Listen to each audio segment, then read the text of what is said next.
네, 오늘 우리에게 주신 하나님의 말씀 사사기 8장 22절부터 32절까지 말씀을 함께 보겠습니다. 사사기 8장 22절부터 32절까지 말씀입니다. 제가 먼저 읽겠습니다. 그때 이스라엘 사람들이 기드온에게 이르되 당신이 우리를 미디안의 손에서 구원하셨으니 당신과 당신의 아들과 당신의 손자가 우리를 다스리소서 하는지라. 내가 너희를 다스리지 아니하겠고 나의 아들도 너희를 다스리지 아니할 것이요 여호와께서 너희를 다스리시리라 하니라. 기드온이 또 그들에게 이르되 내가 너희에게 요청할 일이 있으니 너희는 각기 탈취한 그 귀고리를 내게 줄지니라 하였으니 이는 그들이 이스마엘 사람들이므로 금 귀고리가 있었음이라.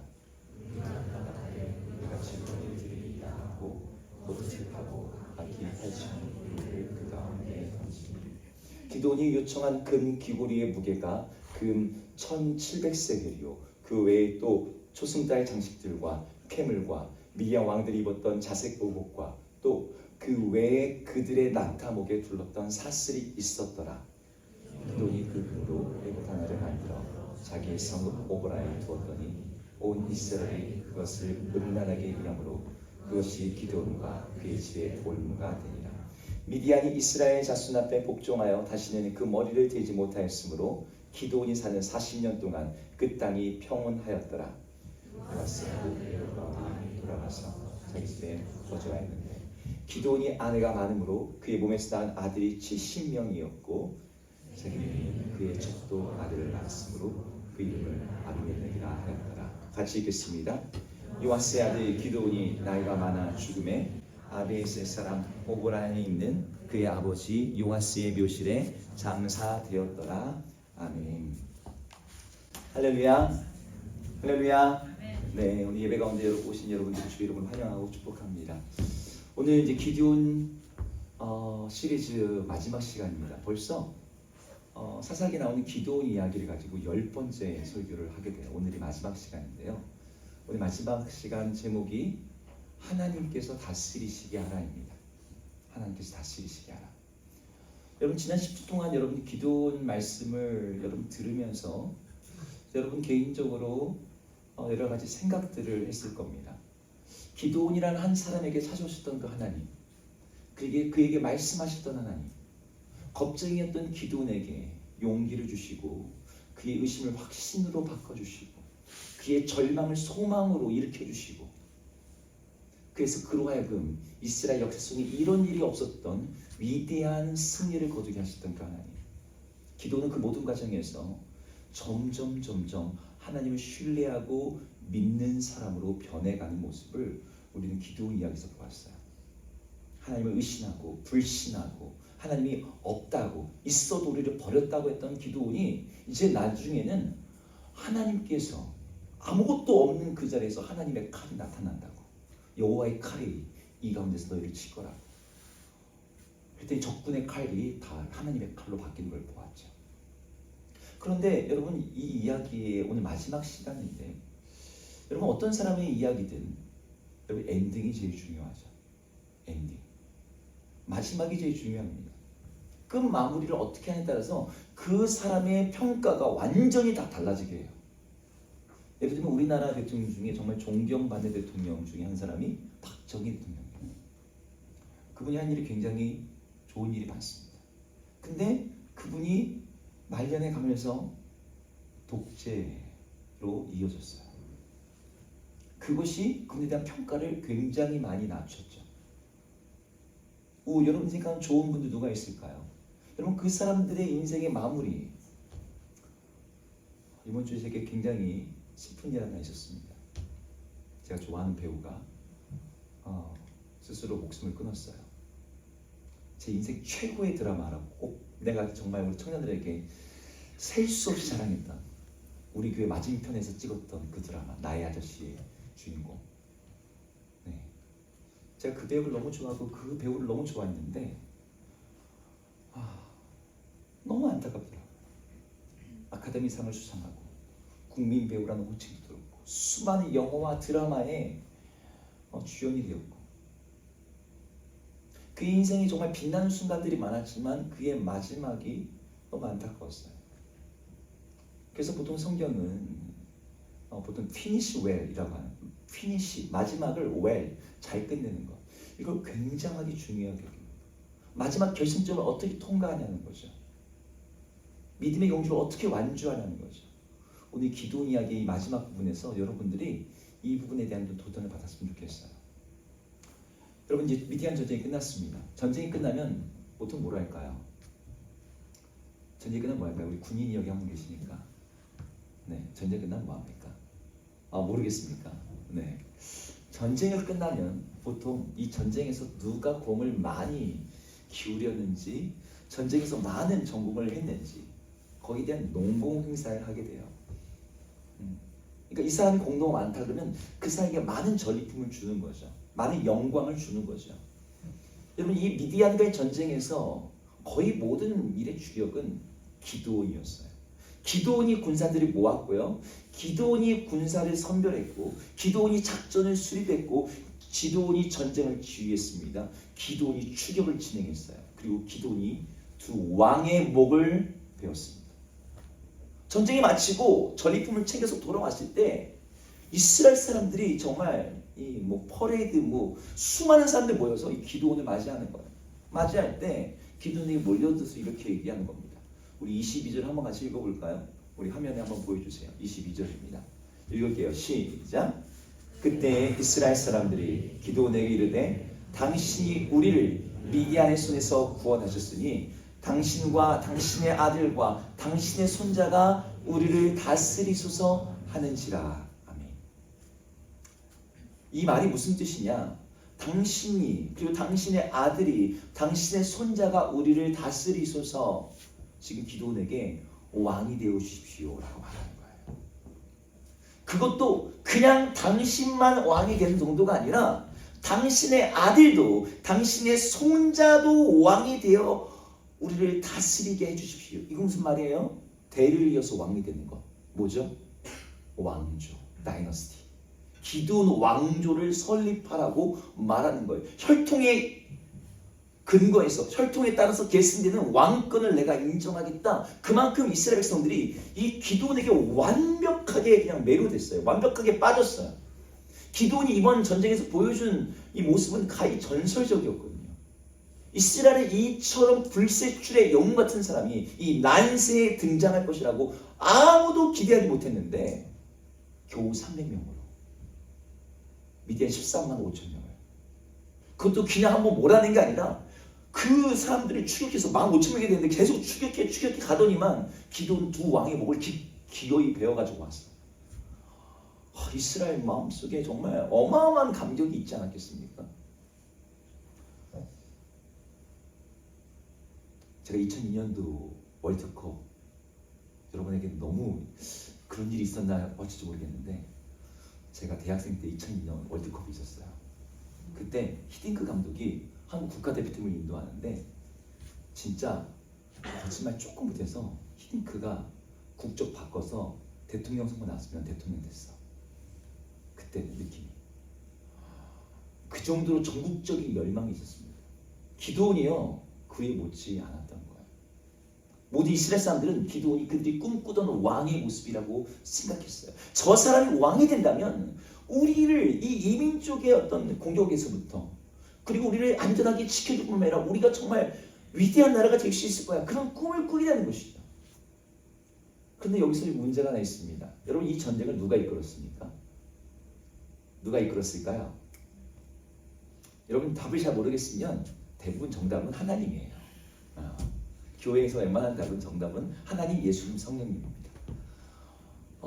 하나님께서 이 전쟁을 이끌고 계셨어요. 하나님이 기드온을 선택하셨죠. 하나님이 기드온을 부르셨죠. 하나님의 기드온의 손에 미디안을 붙여주신다고 했죠. 그러니까 모든 일을 하나님이 계획하시고 하나님이 주도하시고 하나님이 이기게 하신 거였어요. 그런데 사람들은 하나님이 아니라 당신이 우리를 구원했어요. 기드온에게만 집중하고 있는 거예요. 애초에 하나님께서 군사를 소집하라고 할 때 몇 명이 모였습니까? 32,000명이 모였습니다. 그래도 적지 않은 숫자죠. 근데 그 32,000명의 숫자 중에서 22,000명을 떠나보냅니다. 10,000명이 남았습니다. 그 10,000명을 또 300명으로 줄이세요. 뭐 싸움 잘하는 사람들? 네? 일기 당천의 사람들이 모아놓은 건가요? 아니에요. 그냥 적은 숫자 모아놓은 거예요. 근데 그 300명으로 줄이신 이유가 뭐냐? 전쟁을 이기고 난 다음에 야, 우리가 정말 잘 싸웠어. 이 말 안 나오게 하려고. 야, 이 전쟁은 누가 이기게 한 거야? 내가 이기게 한 거야. 하나님이 이기게 한 거야. 내가 너희로 이 모든 승리를 준 것이다. 너희가 그것을 기억하게 하기 위해서 내가 이 적은 숫자로 너희의 군대를 만든다. 그런데도 이스라엘 백성들은 하나님이 아니라 사람이 주목했습니다. 이게 인간의 맹목이에요. 여러분, 믿음이 없는 사람들은요, 특별한 기적 앞에서도 하나님이 안 보이고 하나님을 불신합니다. 저 뭐 속일 수 있는 거 아니야? 뭐 잘못된 거 아니야? 근데 믿음으로 살아가는 사람들은 평범한 일상 속에서도 하나님의 일하시는 것들이 보이죠. 이스라엘 백성들은 그 믿음이 없었습니다. 자, 이런 상황에서 자, 여러분들이 기드온이라고 생각해봐요. 여러분들이 기드온의 입장이라면 어떻게 행동할까요? 모든 사람들이 지금 기드온을 막 주목하고 있어요. 왕이 되어 주십시오. 당신만이 아니라 당신의 아들도, 당신의 손자도 우리는 다 준비되어 있습니다. 막 이러고 있는 분위기예요. 모두 다 막 기드온을 막 외치고 있어. 이 한껏 부푼 분위기 속에서 기드온이 네, 한마디면 고개만 까딱하면 왕위에 앉는 이 상황인 거죠.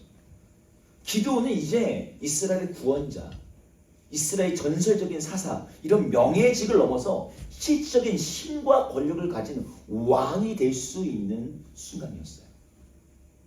여러분, 권력에 대한 이 힘이 얼마나 강력한 줄 압니까?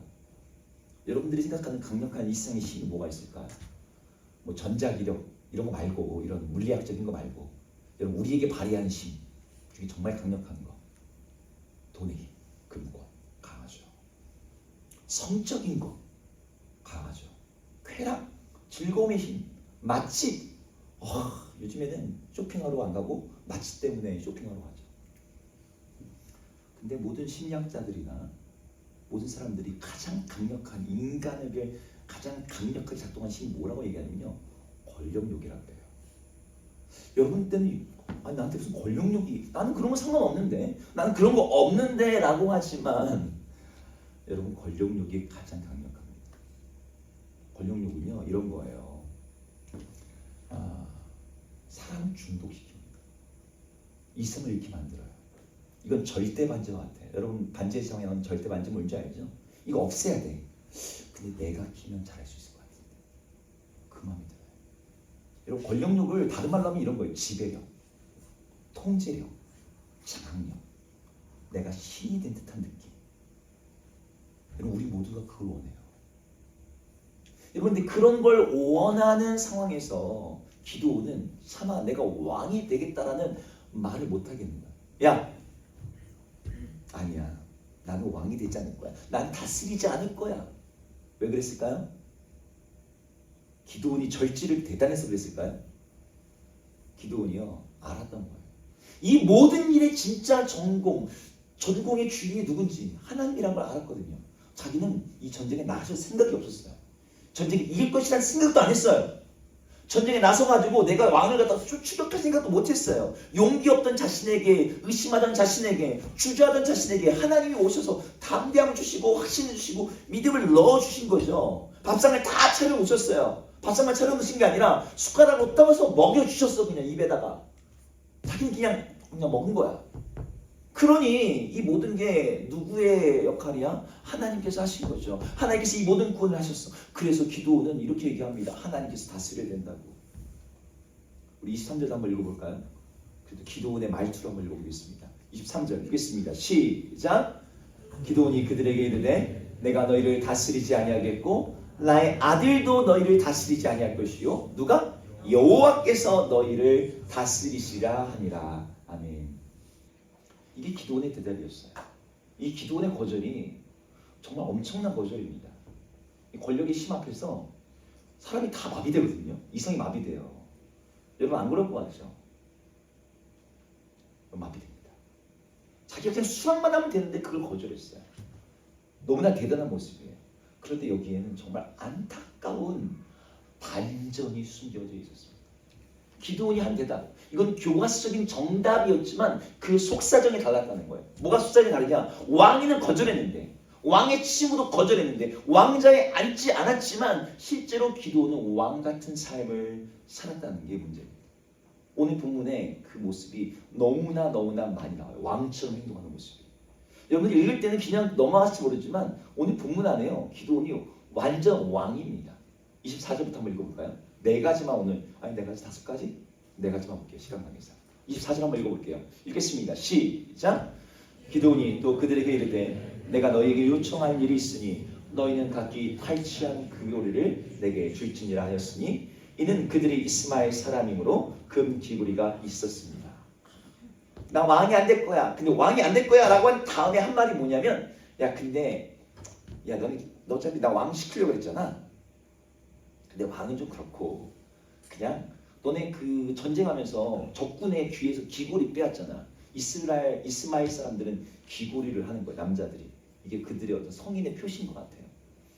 근데 13만 5천 명이 다 귀고리를 했을 거 아닙니까? 그러니까 귀고리 거기 사람 귀고리만 모아도 얼마나 없겠어. 귀고리를 자기한테 하나씩만 주래. 뭐 몇 개만 주래. 근데 그 귀고리를 모은 이 장면이요. 여기부터 이제 기드온의 문제가 나오는 거예요. 기드온이 백성들에게 요구한 행동은 백성들의 순종을 요구한 행동입니다. 백성들이 그의 요구에 따름으로써 충성을 보여줘야 되는 거죠. 근데 이때 나오는 이 금의 양이 얼마큼이라고 나오냐면 1700세겔이라고 나옵니다. 1700세겔이 얼마인지 잘 모르겠죠? 요즘으로 환산하면 순금 20kg이 넘습니다. 이걸 요즘 시세로 계산하면 18억 정도 됩니다. 귀고리만 모았는데 18억. 야, 나 대단한 거 안 바래. 야, 귀고리. 근데 그것만 모았는데 여러분 이 금 귀고리를 달라고 하는 이 행동과 이 액수가 의미하는 게 뭔지 아세요? 나 왕으로 대우해달라는 거예요. 나 왕은 안 할게 하지만 왕으로 대우는 해줘. 게다가 이 기드온이 미디안 왕들의 낙타에 있던 초승달 장식, 왕의 그 낙타 목에 들려있던 금사슬, 그리고 왕이 입던 자주색 옷을 그가 입습니다. 취합니다. 여러분 자주색 옷 뭔지 알죠? 보라색깔 옷. 여러분 고대 보라색깔 옷 한 벌을 만들기 위해서 얼마큼 돈이 들었는지 압니까? 보라색깔을 낼 수 있는 유일한 염료는 소라였어요. 바다에 있는 소라 껍질. 근데 그 소라 껍질을 몇만 마리를 잡아가지고 그걸 갖다가 이렇게 뭐죠? 끓여. 그 껍질을 갖다가 끓여가지고 나오면 보라색 염료가 한 움큼 나옵니다. 자주색깔 옷이 얼마나 비쌌겠어요. 근데 그 옷을 이 기드온이 입었다. 왕의 충성, 왕의 상징, 왕의 옷을 그가 입고 있는 거죠.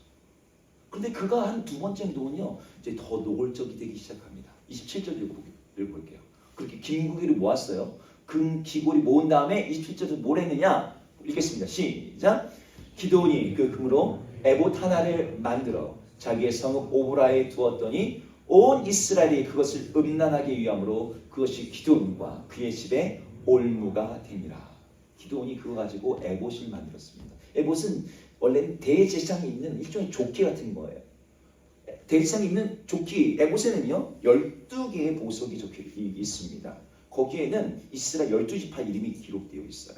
근데 이 사사시대에는 에봇을 여러 개 만들었습니다. 근데 이 에봇을 뜬금없이 왜 만들었냐? 고대 이 에봇은 무슨 용도로 쓰였냐면 장식용, 의복이 아니라 이걸 통해서 하나님의 뜻을 물었대요. 그러니까 이게 일종의 요즘 치면 챗 GPT 같은 거죠. 하나님의 뜻이 무엇인지 딱 거기다 검색어 누르면 얘가 딱 다루죠. 어떤 방법을 했는지 몰라요. 근데 그거랑 똑같은 방식으로 에봇을 만들었어요. 그것도 무엇으로? 순금으로. 순금으로 에봇을 기드온이 만든 이유가 뭘까요? 원래는 사람들이 뭐가 고민이 있고 재판해야 될 게 있고 궁금한 게 있으면 이 문제를 가지고 실로에 있는 하나님의 성막에 가서 하나님께 물어야 됐습니다. 근데 하나님께 묻지 않고 이제는 누구한테 가는 거예요? 야! 지금 기드온이 서하는 그 성금에 기드온이 새로운 에봇 만들었대. 최신형이야. 슈퍼컴퓨터, 최신 슈퍼컴퓨터. 금으로 만들었대. 야, 금으로 만든 에봇이 훨씬 잘 작동하겠지. 이제 사람들의 시선이, 사람들의 그 묻는 게 하나님께로 가서 묻지 않아요. 어디 가서 물어요? 기드온한테 와서 묻는 거예요. 기드온의 에봇을 통해서 묻는 거예요. 자신의 인생의 문제를, 자신의 인생의 어떤 고민을, 관계의 문제들을 가지고 재판할 것을 가지고 이제는 기드온에게 오는 거예요. 기드온에게 와서 판단해달라고, 결정해달라고, 하나님의 뜻을 확정지어달라고 말하는 거죠. 이게 무슨 뜻일까요? 고대의 왕들이 하는 행동이 그겁니다. 왕은 선악간에 판별하고 판단하고 결정하고 확정짓는 일. 이 기드온이 지금 그 일을 자기가 하겠다는 거예요. 내가 애고 만들어 놓으니 야 나한테 와서 물어봐. 내가 판단해 줄게. 내가 결정해 줄게 하는 거죠. 기드온이 왕처럼 살았던 세 번째 모습은요. 그의 결혼 모습이었습니다. 세 번째 30절도 한번 읽어보겠습니다. 시작. 기드온이 아내가 많으므로 그의 본에서 낳은 아들이 70명이었고 네. 여러분 자녀가 70명 그냥 자녀가 아니고요. 아들만 70명이에요. 아내가 많았다. 그냥 아들을 70명 낳으려면 한 아내기 불가능하겠죠. 매년 임신해도 70년 이상 걸리겠죠. 그것도 아들만 연속으로 낳아야 돼. 아들이 70명이면 부인이 다 아들만 낳는 것도 아니고 딸까지 낳으면 100명 이상 낳아야 돼요. 그럼 부인 몇 명이었을까요? 몇 명이었을까요? 몇 명이었을까요? 최소 10명 넘습니다. 10명이 넘어요. 그런데 아들이 70명이다. 이건 아들이 이렇게 세어봤더니 70명이다 이런 뜻이 아니고요. 굳이 낳다보다 70명이 됐다는 게 아니고 일부러 기드온이 아들로 70명을 채웠다는 뜻입니다. 아들로만 70명 이상을 채웠다는 거예요. 70이라는 숫자가 의미하는 상징성이 있거든요. 여러분 제가 아들이 몇 명인지 아시죠? 3명입니다. 아들 셋이 의미하는 바가 여러분 뭔지 아세요? 아들 둘과 아들 셋은 많이 달라요. 네, 어디 가도 두렵지 않습니다. 네, 여러분 그런 상징성이 우리에게 있잖아요. 아들 70이 그 당시에는 어떤 의미가 있느냐? 왕이라는 뜻입니다. 그는 평민에게 이런 많은 가족을 거느릴 수 없어요. 근데 아들만 70명. 여러분 사우디 왕가의 왕자가 그렇게 많은 이유가 있습니다. 네, 그게 왕족을 상징하는 거기 때문에 그래요. 근데 아내가 수십 명인 것도 부족해서 첩을 따로 뒀어요. 여러분 아내하고 첩하고 차이가 뭘까요? 어차피 결혼할 거면 첩이 아니라 아내로 들어도 되잖아. 뭐 아내 뭐 많이 두는데 뭐가 문제야? 근데 첩하고 아내는 다릅니다. 아내는요 약간의 외교적인 성격을 갖고 있어요. 저 집안하고 내 집안하고. 근데 첩은 그런 건 없어. 오직 성적인 매력에다가 초점을 두는 거죠. 근데 이 첩이 31절에 이렇게 나옵니다. 31절도 한번 읽어볼게요. 읽겠습니다. 시작. 세겜에 있는 그의 첩도 아들을 낳았으므로 그 이름을 아비멜렉이라고 하였더라. 여러분 이 성적 욕구를 채워주는 이 첩이 세겜 여자였습니다. 이걸 조금 쉬운 말로 하면 가나안 여자. 모세가 이스라엘 백성들이 가나안 땅에 들어갔을 때 하지 말아야 될 가장 중요한 일로 언급했던 게 뭐냐? 가나안 여인들과 결혼하지 말라는 거였어요. 이건 율법으로 정해진 거였습니다. 그런데 결혼한 거예요. 뭐 결혼까지는 아니고 첩으로 드렸으니까 약간 편법 쓴 거죠. 여러분 권력에 취한 사람들의 공통된 특징 중에 하나가 뭐냐면 나는 예외야 라고 하는 생각입니다. 나는 치유의 법권이야. 나는 괜찮아. 나는 법을 어겨도 돼. 왜? 나는 그 위에 있어. 기드온의 행동은 권력에 취한 행동을 그대로 보여줘요. 근데 이 네 번째 여기서 첩을 통해서 아들을 낳았잖아요. 이 아들 이름이 여기 뭐라고 나옵니까? 아들 이름이 뭐라고 나와요? 아들의 이름이 아비멜렉이라고 나옵니다. 여러분 이게 빼박진 겁니다. 이 아들의 이름이 아비멜렉인데 이 말의 뜻이 뭐냐면 문자적으로 풀면 이런 뜻이에요. 우리 아빠는 왕이다. 나의 아버지는 왕이다. 이 뜻이 아비멜렉이에요. 그러면 자기 아들의 이름을 아비멜렉이라 해줬다. 우리 아버지는 왕이다. 그럼 난 뭐다? 내가 왕이다. 이런 뜻이죠. 기드온이 자기 동족들 앞에서는 나 왕은 안 돼. 하나님이 다스려야지. 그런데 가나안 여자랑 결혼해서 낳은 그 아들 사생자한테는 이름을 아비멜렉이라고 붙여놨어. 여기에 기드온의 야심과 흑심이 거기에 들어져 있는 거죠. 여러분 사실 구약 성경에는 신명기에 어떤 말씀이 기록되어 있냐면 이스라엘 백성 중에 나중에 왕이 생기면 그 왕이 해서는 안 될 일들은 이런 것이다. 왕은 이런 일을 해야 된다. 신명기 17장에 그것이 기록되어 있어요. 그거 한번 읽어볼게요. 신명기 17장 읽겠습니다. 시작. 그에게 아내를 많이 두어 그의 마음이 미혹되게 하지 말 것이며 자기를 위하여 은금을 많이 쌓지 말 것입니다. 왕이 되어도 하나님 나라의 왕은 이 일을 해서는 안 된다는 거예요. 은금, 아내, 이 뒤에 또 나오는데 마병을 많이 주지 말라. 이 세 가지가.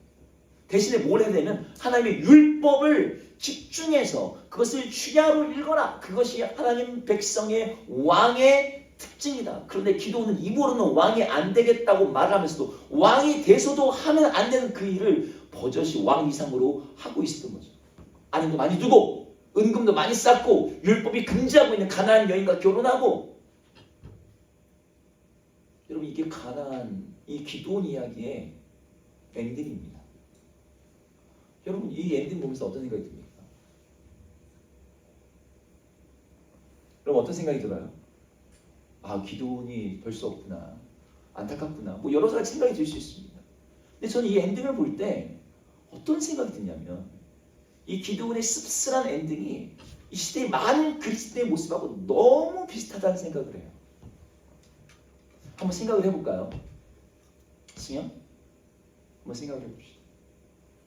사람들이요, 처음 예수님 믿게 될 때, 여러분 어릴 때부터 교회 다니지 말고요, 그냥 바깥에서 처음 교회 오는 사람 칩시다. 이 사람이 처음 예수님 믿게 될 때요, 전도를 받습니다. 전도를 받을 때 보통 이 사람들이 복음을 제시하는 몇 가지 어떤 가이드가 있죠. 뭐 사형리라든지 브레치라든지 복음을 갖다 소개하는 어떤 짧은 책자라든지 뭐 이런 멘트가 있습니다. 근데 이 사형리나 브레치를 보면은 거기에 공통적으로 맨 마지막 부분에 뭐냐면 이걸 요구합니다. 여러분, 예수님을 당신의 구주로 영접하시겠습니까?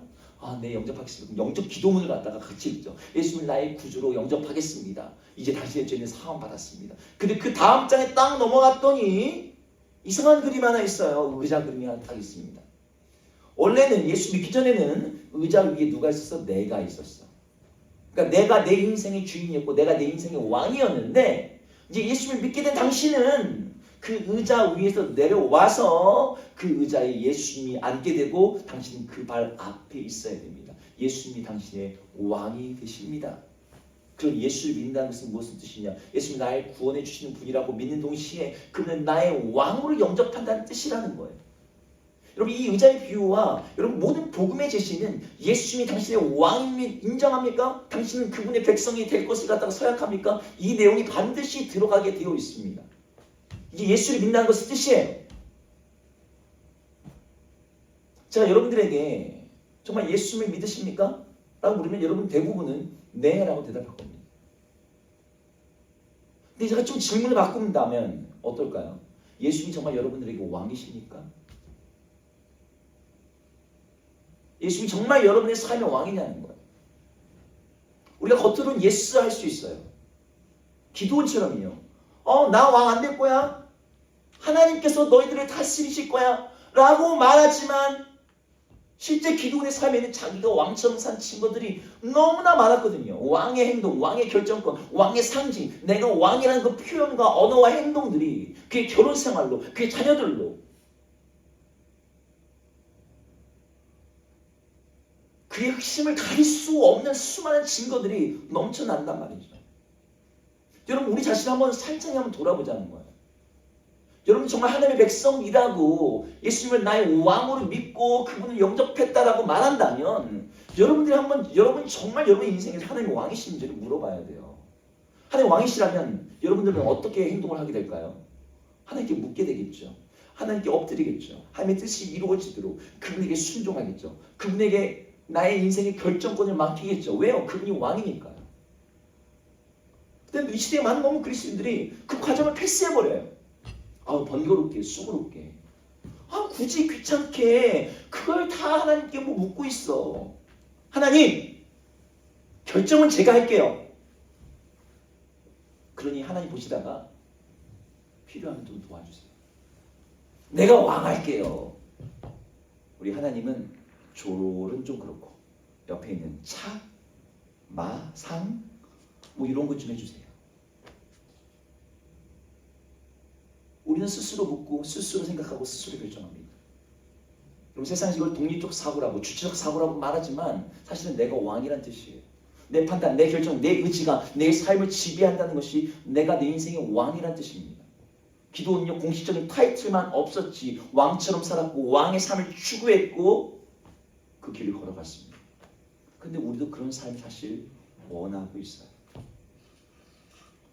여기서 돈 많은 거 싫은 사람 있습니까? 제일 질문 바꿔볼까요? 그럼 여러분 왜 돈을 원하죠?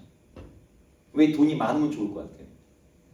여러분 좋은 인기, 많은 명예, 여러분 그거 왜 원합니까? 속으로 들어가면요 왕처럼 살고 싶어서요.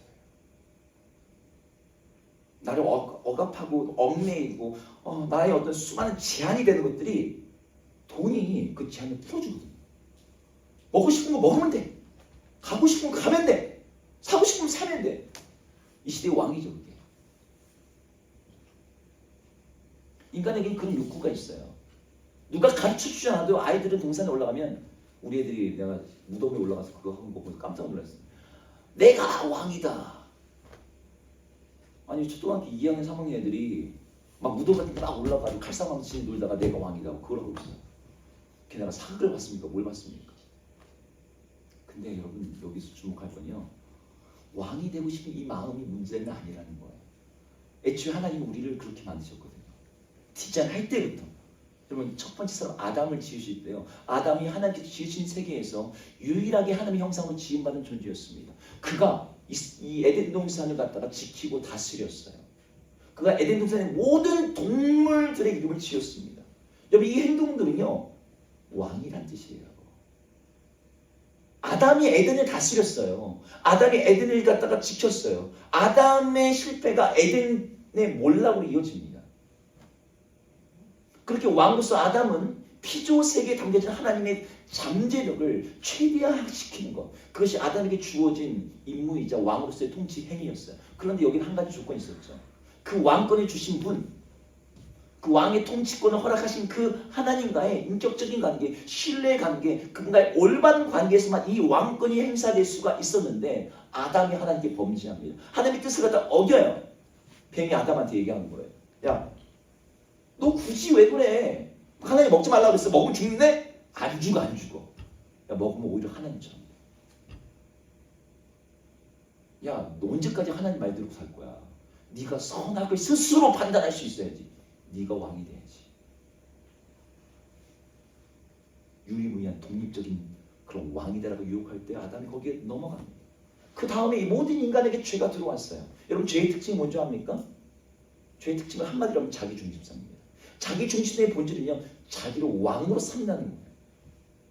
그래서 예수님을 영접하는 그 자리에서는 예수님이 나의 왕이십니다. 내가 예수님께 굴복하겠습니다. 예수님의 다스림을 받겠습니다. 라고 말하는 그 회개가 동반되어 있지만 실제 우리 삶에서는요. 여전히 내가 내 힘으로 왕이 되고자 하는 그 욕망이 그래서 예수님조차도 내가 왕이 되는 그 일을 도와주세요. 이렇게 사용하는 거죠. 문제는요. 왕이 되고 싶은 욕망이 문제가 아니에요. 우리는 그 욕망이 있어요. 문제는 어떤 왕이 되느냐, 어떻게 왕이 될 것이냐예요.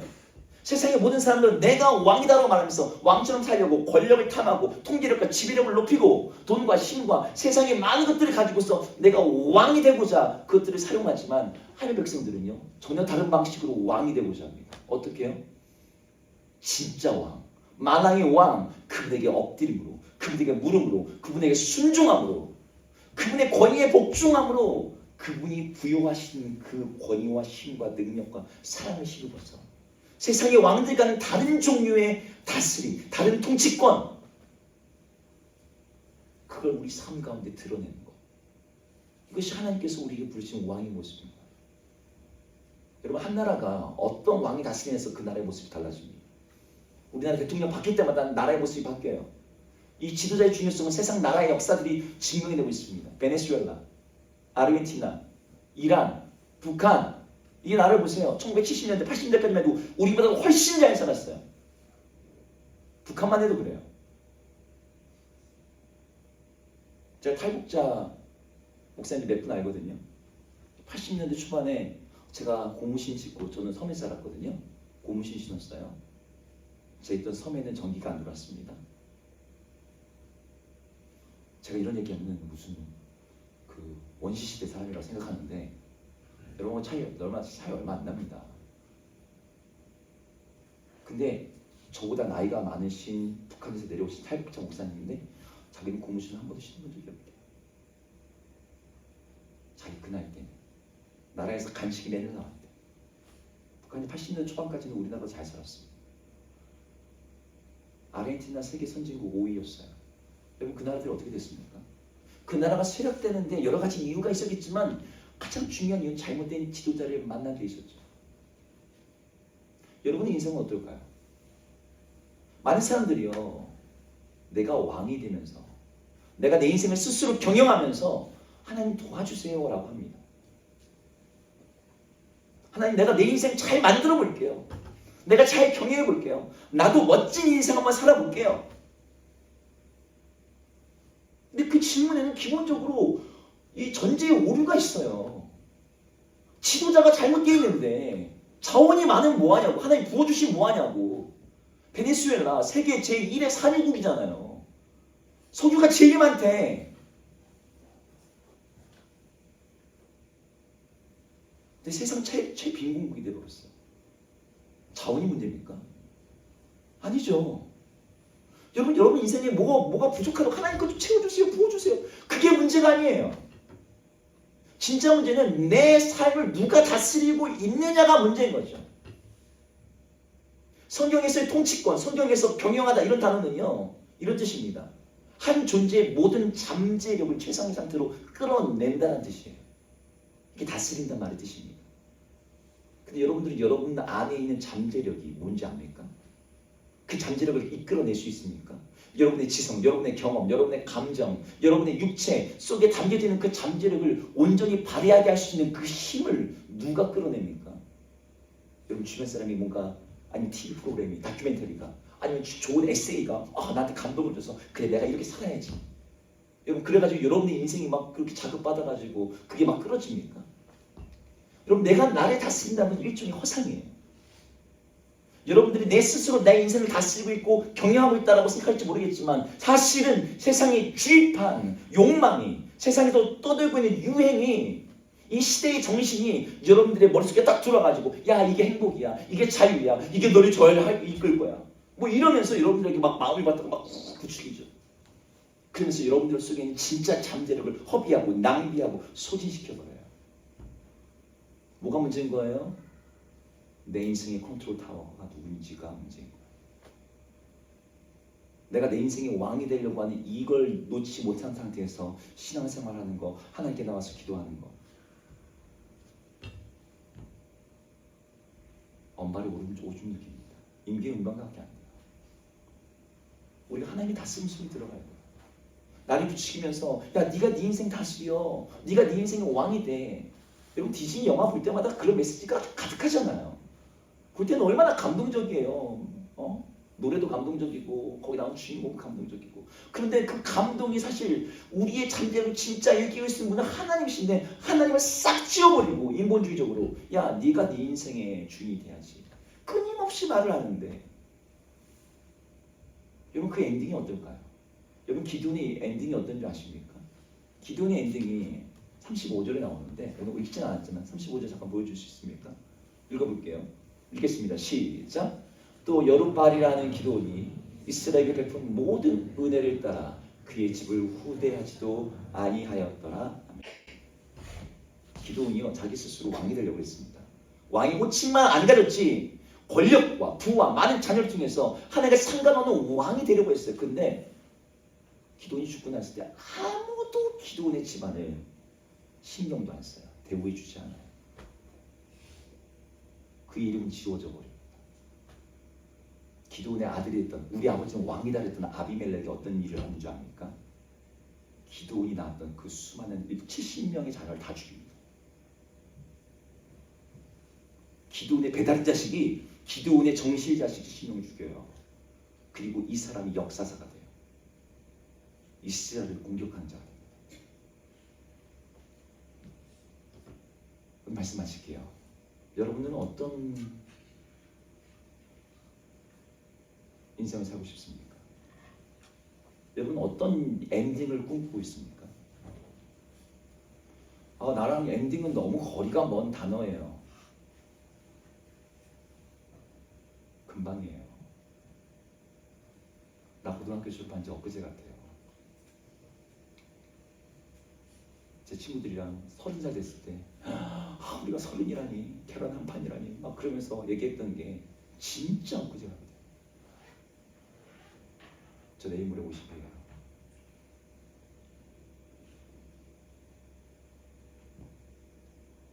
여러분 지금부터 엔딩 생각해야 돼요. 이 설교의 답은 이미 정해져 있습니다. 근데 기도원처럼 교과서적인 모범 답안으로 대답하지 말고요. 여러분 삶으로 대답해야 돼요. 하나님이 정말 다스리시는 거. 그분의 다스림 안에 살겠다. 그분이 나의 왕이 되셔야겠다. 하나님 정말 내 삶을 다스리시도록 하기 위해서 그럼 나는 뭘 해야 되지? 내가 그분께 어떻게 드릴 수가 있지? 그분이 어떻게 나의 삶을 통치하도록 내가 어떻게 내 인생을 그분께 드려야 되지? 내가 그분과 어떤 관계를 맺어야 되지? 여전히 내 안에서 일어나고 있는 이 수많은 반란의 기운들을 내가 어떻게 하나님 앞에서 해결해야 되지? 이걸 가지고 여러분들이 실질적인 신앙의 실험들을 해야 되는 거죠. 그래서 여러분이 정말 하나님의 다스림 속에 거하게 될 때 여러분 그거보다 참되고 복되고 참으로 복되고 행복하고 그보다 더 우리의 삶의 잠재력을 다 끝낼 수 있는 다른 길이 없다는 걸 여러분들이 알게 될 거예요. 하나님만이 여러분의 삶을 최고의 삶으로, 최상의 삶으로, 하나님께서 여러분에게 꿈꿨던 바로 그 삶으로 인도하신 유일한 분이십니다. 그 하나님을 믿고 참으로 하나님이 다스리시게 하는 하나님의 왕 되신 삶을 살기를 주의로 축복합니다.